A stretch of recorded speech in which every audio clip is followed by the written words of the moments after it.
Өнгөрсөн одоо жил бол манай улсад их олон гал төмөр гарсан. Тэр дотоос дэлбэрэлтийн нөлөөллөөс үүссэн гал төмөр одоо Баянзүрх дүүргийн 26 дугаар хоонд гарсан. Энэ одоо 207 гэсэн барилгын гал дэвсгэрэлтийн тооцоог манай энэ судалгааны ажил хамаарч байгаа. Төмөр том бүтээцийн гал дэвсгэрэлшил ямар байна уу? Ямар хэмжээнд одоо явагдсан байна?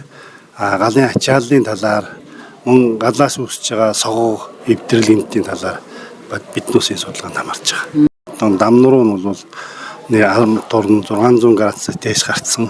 Өөрөөр 400 градусаас дээш байгаад хүрсэн температурт хүрсэн арматурыг хэрэглэхийг бол хориглодог.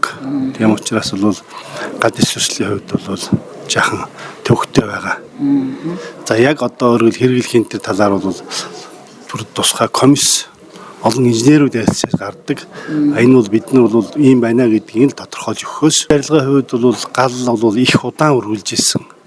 Өөрөөр хэлбэл энийг унтраах тийм боломж их бага байсан учраас энэ гал удаан үргэлжснээс болж л ийм асуудал төрж байгаа.